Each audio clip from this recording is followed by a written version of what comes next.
The combined meeting for Diamond Lake 76. Roll call, please. Armenta, Hale, Here. Houtman, Here. Candela, Here. Kwan, here, Lozada, Here. Sullivan. Okay, we now open the floor to public comments on agenda items. Do we have any public comments on agenda items this evening? If you have a comment, please feel free to type that into the chat box and we will read it into the meeting for you.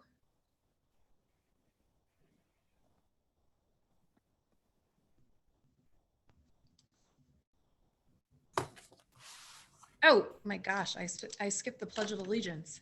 Skipped. Well, we'll have to go in reverse after. We'll see if there's any public comment. I'm trying a new view in board book and it's not helping me. Okay. Okay, it does not look like there's any public comments on agenda items, so we will go back to the Pledge of Allegiance. Could I have everyone please rise for the Pledge of Allegiance? And I would love it if you would unmute your microphones so that it's not just me pledging allegiance to the flag by myself. I pledge allegiance To the flag of the United States of America, and to the republic For which it stands, one one nation, nation, under under God, God, indivisible, with liberty and justice. justice for all. Thank you. Okay, now we'll get back to the actual agenda. We now move on to presentations.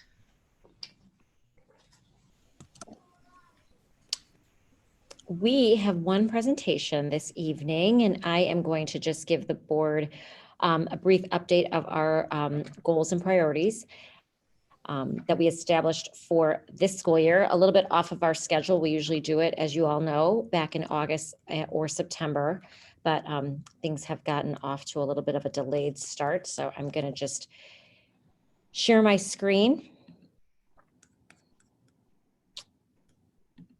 Let's see if I can.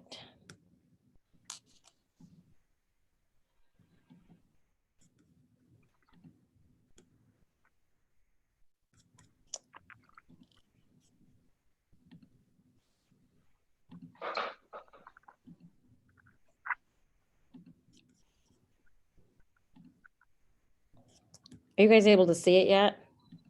No. All right, sorry, hold on.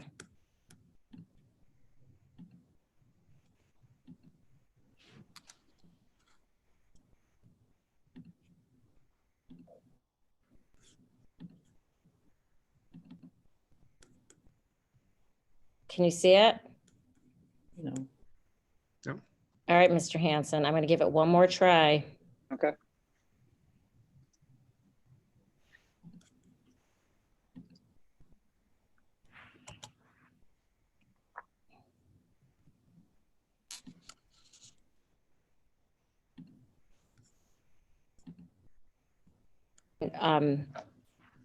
From Sharing goals and priority presentation. Thank you. So as we always do, we worked with the district leadership team and our professional advisory council, which consists of staff members from each of the buildings, each of the 3 buildings, and put together our goals and priorities for this school year. And we evaluated where we were last school year, how we ended things and what we've accomplished. And we shared that with the board back in, I believe it was September or October. And that's what you're basing, my evaluation on as well, is how well we did on our goals and priorities. So we looked at each of the target areas, what we accomplished, what we still have yet to do. And we rolled over things that we did not complete as far as for this year, and then updated our targets going forward. So can I go to goal 1? We always keep the same 5 goal areas, and first goal area is academic excellence. And so the targets are strengthen instructional leadership and improve instructional quality. Teaching staff will focus on the framework for remote teaching, and then strengthening social emotional well-being, learning and engagement for students, staff, and families. The details of this plan are in your second attachment in your board packet, but really the 3 things that we're looking to do is all of our instructional, or all, excuse me, all of our evaluators, so our principals as well as our directors are working with a leadership coach, and they're really focusing on being more present and using the teacher evaluation tool to give teachers more authentic feedback, being available and visible not only in team meetings, but also in remote learning environments. And then really encouraging staff as well through professional development, as well as through rigorous conversation is the framework for remote teaching. So there's 8 qualities that have been identified through the Charlotte Danielson model of what teachers, especially in this environment, should be focusing on.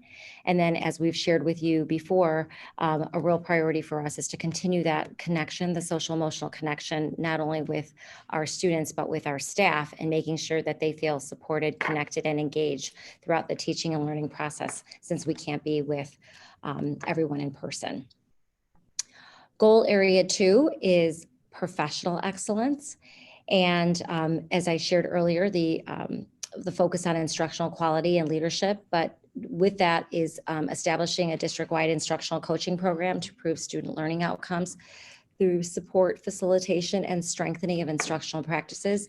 So between our 2 coaches that we have, Tyler Smith and Julie Pecoraro, they're working closely with an outside agency as well as with Dr. Jaraka and the principals on establishing a instructional coaching program, making sure that there is coaching cycles available for each of our staff members, working in small and large group, and then also facilitating professional development on site for our teachers and job embedded. Establishing a district-wide leadership team coaching program to strengthen and improve the teaching and learning processes. As I shared with you from goal area 1, instructional leadership is going to be a core focus for us this year. And so we have instilled the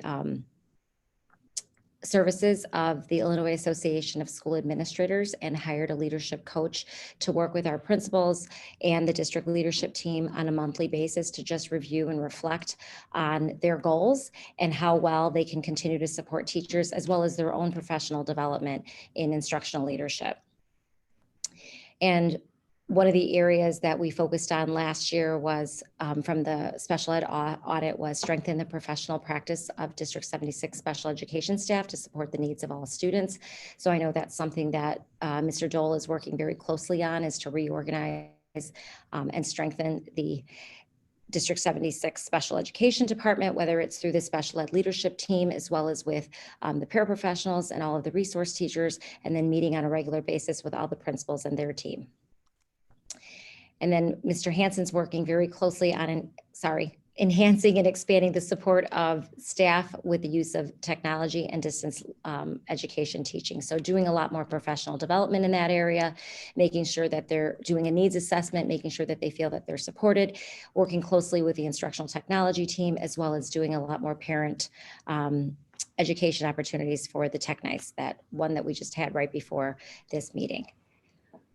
Our goal area 3 is operational excellence. Implement the reorganization, again, of the special education department to support the needs of students, staff, and families. And I know Mr. Dole has done a really nice job of kind of establishing and updating the special education protocols with the binder, meeting with people on a regular basis, setting up new teams, setting up new systems of support, and also new communication practices. He's also working with a consultant, Dr. Powell, who did our audit last year. So working in conjunction with her, since she knows the needs of our district, and with her experience, working in alignment with Mr. Dole, and making sure that our staff and our leadership is supported, as well as our families, through the special education process. Mr. Hansen's done a great job of providing technology support and protocols for all stakeholders during distance learning and facilitated distance learning. And I know you are all on his communications that are available daily and weekly to our staff, and then also to our parents, of how to stay current and updated with any changes or new improvements that are available for teaching and learning, or any of the resources, and how they can better support students at home and remotely. And I think one of our key priorities this year is going to be responsive and ready to adapt to the changing needs of our local, state, and federal education expectations and directives, not only execute a successful remote learning platform, but hopefully going back into an in-person learning model. So that is just something that we continue to monitor on a daily basis, as I'm sure you know, because you get our updates of just how do we successfully transition back from remote to in-person learning and do so safely. Goal area 4. Financial excellence, provide leadership resources and support system to ensure a safe, clean environment for all students and staff. And I know Mr. Rogers is working really closely with Mr. Thibodeau and Mr. Galliotto in the maintenance department, as well as with the custodial department, of making sure things are clean, sanitized, safe, our air quality is good, and those that those rigorous standards are maintained on a daily basis. In addition to those responsibilities, maintaining a rigid budgetary controls for the 2021 school year, something we've always practiced for 6 years, but also in addition, being more conscientious this year because of the uncertainty surrounding future funding. One of the things we've kept you up to speed on, and I know you've gotten some updates with our architect and then also with Pepper, is plan, bid, and implement summer 2021 construction projects. Will be coming to you in December with some preliminary bids and project lists of what's going to be completed this summer, what we're going to be outsourcing and managing through Pepper, and then also some of the in-house projects that we'll be doing ourselves in order to save some money. And always a priority, and as you know, it's a rollover from last year, is increasing that food service participation rate during this school year and going forward, and making it more accessible to families, especially during the remote learning platform. And our last goal, 5, is excellence in communication. One of our newest positions that you were very supportive as a board to support was the community liaison, which Ms. Daisy Carrera is the lead on. That is to strengthen the homeschool partnership and provide families needed educational and wellness resources and supports to students and their families. And I know you get that in the weekly update of all the wonderful things that Daisy's doing, not only within our district, but outside of our district, to support students who may need additional support resources, and then also sometimes just the consistent follow through with staying engaged with learning. Enhance and expand support for District 76 families regarding the use of technology and distance education for learning and facilitation at home. I know Mr. Hansen has led the way with this, providing bi-monthly opportunities for parents and family members to attend the parent technology nights. Like I said, there was one this morning, right before this meeting, there was one held, and just giving parents an opportunity to stay current and how best they can support their students at home during remote learning. And then I think this is something that the board has given us feedback on, is to increase the effectiveness and efficiency of internal district communication by providing structures and tools, schedules, and expectations. So in all of the emails or digital communications that go out, as well as on our website, there is a place to provide feedback as far as if the communication was effective, if it was informative, continuing with the surveys that we had that we sent out, and making sure that parents and community members have a voice, that they feel informed, they feel like the information is relevant to them, and they're getting it in a timely manner. So we continue to focus on that area.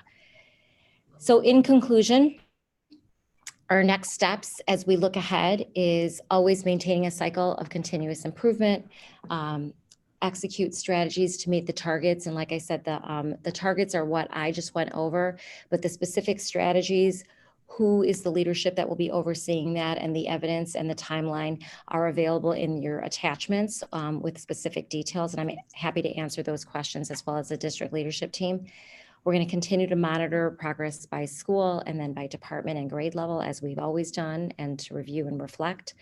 Uphold a clear focus of accountability and system alignment, and making sure that everybody knows, exactly what the evidence is that we're looking for, and make sure we're doing it district-wide. Utilize measurable and defined outcomes, making sure that people know what those are, and then having a system in place to review and present those. Practice continuous reflection and ongoing communication, not only with you as a board, but with all of our stakeholders, our staff, and our community members. Prioritize collaborative efforts, shared ownership, and leadership, not only among ourselves, but also with our teachers.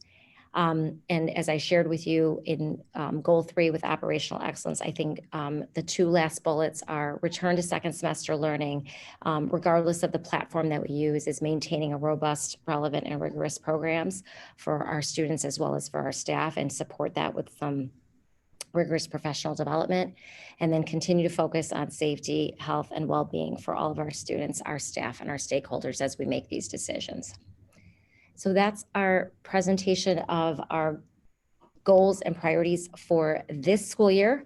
We have the 1-page strategic kind of snapshot that's available on our website attached for you, as well as the more detailed comprehensive plan with the target, the strategies, the leadership, and then the supporting evidence and documents attached as well.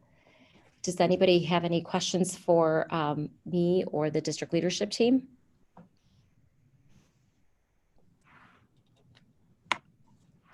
I do. Will we have an opportunity to provide some feedback and maybe make some suggestions? Oh, absolutely. Okay.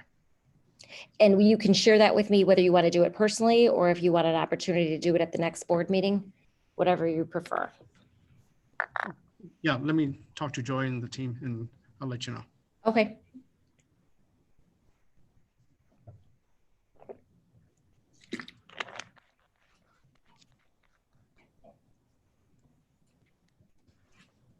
Any other questions or comments?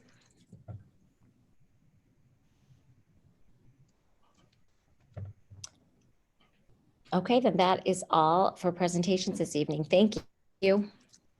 Great, thank you so much. Thank Okay, moving on to our business agenda for the evening. We have a number of items up for action. We will start with our omnibus vote agenda. Items under the omnibus vote agenda are considered routine and or non-controversial and will be approved by one motion. If anyone, board member, staff, administrator, or citizen wishes to have a separate vote on any item or items, that item or items will be pulled from the omnibus vote agenda and voted on separately. Be it resolved that the Diamond Lake 76 Board of Education accepts and approves the omnibus vote agenda items A through E as listed. May I have a motion to approve? So moved? Second.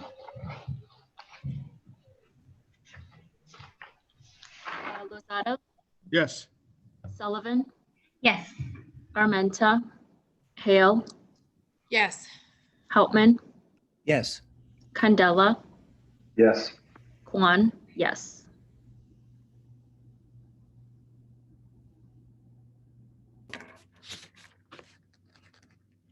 Moving on to our second item, which is approving the levy hearing date for the tentative tax levy. And Eric, can I clarify with you, at the December board meeting at that hearing, are you going to do your presentation then? Correct. So today is just to approve the tentative tax levy because it needs to be done 20 days prior to the adoption of the official levy and the levy hearing. Gotcha. Thank you. Okay, so at that meeting, we will get the presentation from Eric. I'm going to go forward and read the resolution. Whereas the taxing district must determine not less than 20 days prior to the official adoption of the aggregate levy of the district, the estimated amount of taxes necessary to be levied for the year. And whereas the Truth in Taxation Act requires a public hearing if the estimate of the aggregate tax levy exceeds 105% of the amount extended the previous year. Therefore, be it resolved, Diamond Lake School District Board of Education approves the tentative levy as presented and will hold a public hearing on December 15th, 2020. May I have a motion to approve? So moved? Second? Houtman, Yes. Lozada, Yes. Armenta, Hale, Yes. Candela, Yes. Kwan, yes. Sullivan. Yes.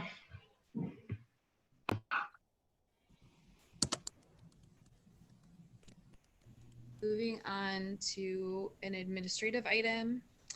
Be it resolved, the Diamond Lake 76 Board of Education approves the recommendation to award Mr. Chris Thibodeau and Miss Kimberly Vetter one-time performance bonuses and Mrs. Samira Calderon Garcia and Mr. Aziz Shakur salary adjustments as outlined in the attached memo. May I have a motion to approve?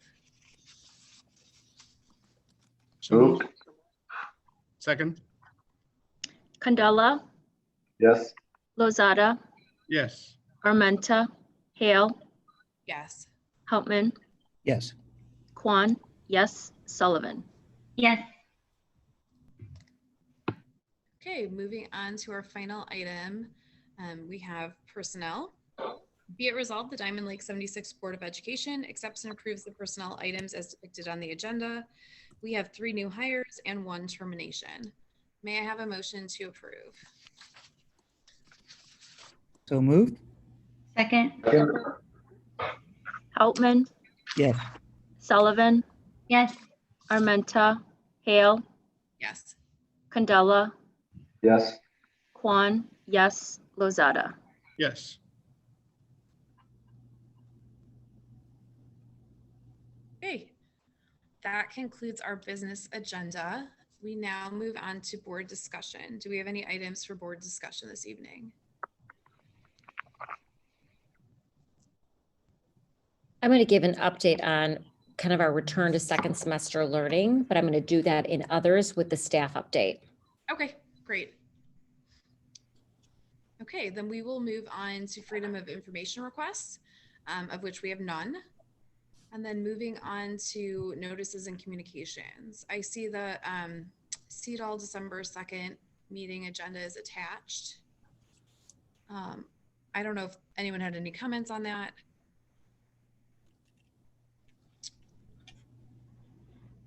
Okay. Then also there's an update from IASB on the delegate assembly, which was last Saturday. I intended on behalf of the district, the update that they provided, which I think you all should have gotten via email as well, kind of summarizes what happened. It was a very quick meeting because all of the discussion took place previously. And so that the summary will kind of give you an idea of where the voting stood. There were only maybe just over 200 districts attending out of 800 plus districts in Illinois. So a pretty small percentage of districts represented. And, you know, like when the meeting is in person, you don't know how districts are voting. They basically did the voting online as like a poll. So it would pop up and we voted according to how the board had chosen to vote at our previous meeting. So I just wanted to give you an update on that. The only thing, I'm just gonna make an aside. The only thing I was surprised about was that none of the IASB board members were wearing masks during their meeting, and they were all sitting in a boardroom. And so people did comment on that, and they said that they were social distancing, but I was kind of surprised at the example that they were setting for all of the, you know, boards watching and all of the school districts watching. So that'll be my one comment on that. I don't know if anyone has any questions, but, you know, like I said, that PDF or the email that you were sent pretty much summarizes how the votes went. Okay, then we will move on to public comments on non-agenda items. Do we have any public comments on non-agenda items this evening? And again, if you have a comment, please just type that in the chat box and we will read it into the meeting for you.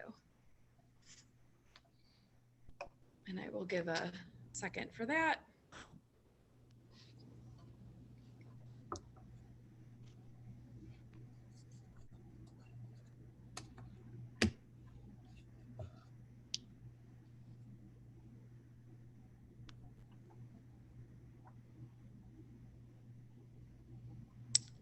Okay, I'm not seeing any comments. So we will move on to others. We have the audit update. Eric, I don't know if you want to talk about that. Yeah, I just wanted to give a brief update of the audit itself. I attached the PDF version in the board packet. If anyone would like a bound copy, I'd be happy to give that to you or send it to your house if you're not present today. Just want to give a couple bullet points about the audit itself. The first few pages really do a good job of describing the audit process, but it kind of uses some, you know, it basically indicates the district received an adverse opinion on the audit, and that's due to Illinois State Board of Ed accounting principles differing from generally accepted accounting principles. So that's just a generally accepted, part of the audit, though I always read it thinking, what was adverse about it. And the district did receive an unmodified opinion, which is basically indicating all of our accounting principles were accurate according to the GASB rules and Illinois State Board of Ed accounting principles. So, very similar to previous audits, but we're still happy that, that was indicated. And then there's a couple other pages that, starting with the basic financial statements on page 6, it does a good job of summarizing our year-end revenues and expenditures. So overall, our audited surplus this year was just over $1 million. We're very pleased for that. And that was, continuing a trend of just, I think healthy surpluses to help offset, future expenses we may incur. And then this year, there were no audit findings. The last 2 years, we did have small findings that were noted in the back of the audit, and that was due to some federal grants we received. So for instance, the last 2 years, it dealt with the National School Lunch Program, and we received a finding based on incorrectly marked applications, or maybe there was some signatures missing. So this year we did not have any findings, and they did notate that any findings in previous years were remedied. So we're happy about that. So this year was really one of our better audits that we've had in the last few years, in that it was very plain and vanilla. So that's all we want to hear. So, all in all, we're just happy with the surpluses that we're able to get this year. And, I'd be happy to answer any questions at this time. I will note that in past, last year we had the auditors come out and, do a formal presentation on this. I generally like to do that every 2 or 3 years. So, unless there's no significant questions, we won't be having them come out this year. I just wanted to say well done. Thank you. So that was it for me. Okay, if no one has any other questions, then we will move on to the staff update. All right, thank you. So in your packet, I'm not going to go over it, but I just wanted to share with you, as I have in my weekly updates for the past couple weeks, is just the presentation that we shared with each of the staffs on October 30th at their institute time. So I went to each of the building staff meetings and presented the information of just our thought processes and our planning as far as discussion on going back to school for second semester, and just all the variables and the factors that we're going to be looking at. And then for the next 3 weeks, so last week, this week, and a part of next week, I have been and will be meeting with all staff and all paraprofessionals, and just giving them an opportunity by team to ask questions, share comments or feedback on any of the concerns they may have about returning back to in-person. So we've been able to address those more in a smaller group, individual setting. So we're taking that feedback into consideration. We've met with the union on a few issues related to teacher evaluation as well as to administrative leave. And so we continue to be in discussions with them on some memos of understanding that we may be establishing as far as our return to in-person learning. So we'll give you an update as soon as they get reviewed and finalized by both parties. And then as I'm sure all of you know, that the governor announced that we're going to be remaining in phase 4, but we're going to a tier 3 of that plan. So it pretty much means, as far as us for schools, that we still have local control to decide whether we stay open. And so right now we have about 60 kids between two campuses, and we have about 30 staff members who come in every day, including the district leadership team. So we're going to meet tomorrow and kind of just gauge, how people are feeling, and just get thoughts from the principal's perspective, as well as Mr. Rogers, as far, the safety, sanitation, mitigation, talk to also Mr. Thibodeau and see what his thoughts are on remaining open, if this is something that we should continue to do, and then also get feedback from our staff. If this is something that people want to continue to do, or do we have to change course and pause until winter break? So just wanted to share that with all of you, that we're definitely not compromising anyone's health, safety, or well-being, and that we were going to also take into consideration all the staff that we have right now that are dedicating themselves, those that are volunteering to come in, as well as the parapros that are supervising students during facilitated distance learning. So that decision is not going to be taken lightly, and we value and appreciate everything that they're doing. And so we just want to make sure that everyone's safe. So we'll discuss that tomorrow, and then I'll update the board if we do decide to change course. Great, thank you. I think I think the board appreciates that you're going to look at how everyone is feeling about this and consider everyone's needs and the safety precautions and mitigation procedures we can employ before making a decision. So thank you for your consideration of that. Of course. Okay. And if no one has anything else, then we will make a motion to adjourn into executive session for the appointment, employment, compensation, discipline, performance, or dismissal of specific employees of the district or legal counsel for the district, including hearing testimony on a complaint lodged against an employee or against legal counsel for the district to determine its validity. Could I have a motion to adjourn into executive session, please? So moved. Second. Lozada, Yes. Candela, Yes. Armenta, Hale, Yes. Houtman, Yes. Kwan, yes, Sullivan. Yes. Okay. Thank you everyone for this evening. For those of you that are going to attend the executive session in person, we will rejoin in a couple minutes to give people time to travel in or to dial in. So we will see you all in a few